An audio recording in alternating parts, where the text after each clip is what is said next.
Notamment pour vous, Madame Vignaud. Henri vous demande pourquoi vous refusez le déploiement de la 5G à Besançon. Le déploiement de la 5G à Besançon, aujourd'hui, il est remis en cause, non pas dans le fait de déployer, il est remis en cause dans le fait qu'on ne connaît pas encore les risques que l'on pourrait encourir. Nous avons aujourd'hui le gouvernement, l'ANSES, un sénateur des Républicains qui dit nous n'avons pas suffisamment d'informations face à une technologie qui pourrait exposer l'ensemble de la population. Il est urgent de faire des études qui en mesurent les effets. Donc, je tiendrai un principe de précaution parce qu'on avance très souvent sur la technologie sans savoir ce que l'on fait.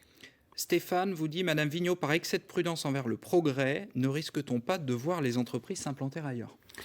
Le progrès, on a démontré avec le Covid que le progrès, à un moment donné, nous a amené à arrêter toute l'économie. Je tiens quand même à ce qu'on se rappelle de ce qui vient de nous arriver.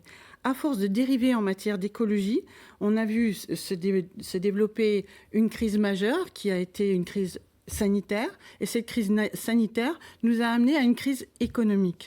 On a tout arrêté du jour au lendemain. On va continuer à avoir des dérives de ce type-là qui disent le libéralisme nous permet tout et on réfléchit après. On veut réfléchir avant, on veut faire des études avant et savoir pourquoi on déploie ces technologies. Le 4G, on peut déjà faire beaucoup de choses. Éric Alauzet, prendrez-vous un moratoire sur le déploiement de la 5G si vous êtes maire dimanche ? Le vrai problème, c'est qu'on n'a pas la 4G partout. Donc on a un problème d'équité des territoires, y compris dans l'agglomération. Je ne parle même pas des territoires ruraux. Donc on a une responsabilité collective à ce que l'ensemble du territoire avance en même temps. Donc déjà, mettons de la 4G partout, mettons de la fibre partout, et puis il y a un débat, il y a une controverse. Ça fait partie des sujets. Y compris au gouvernement. Il faut accepter les controverses. On l'a vu dans le Covid, comment les scientifiques ont hésité. Mais donc, vous ne répondez pas à ma question, moratoire ou pas ? À votre question, parce qu'il faut continuer des expérimentations. Donc vous voulez attendre notamment le fameux rapport de l'ANSES ? Les rapports, mais vous savez, même le rapport de l'ANSES ne tranchera peut-être pas les choses. Je connais beaucoup de sujets comme ça qui traînent depuis des années et qui ne sont pas tranchés.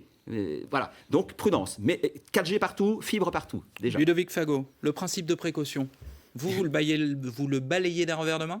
Inévitablement, parce qu'aujourd'hui, si vous voulez, l'ARCEP, qui est quand même le régulateur des télécoms, a démontré qu'il n'y avait pas d'effet par rapport à ça. Vous évoquez des éléments... Ouais, excusez-moi, mais ce n'est pas au régulateur des télécoms de faire des études sur les conséquences sanitaires.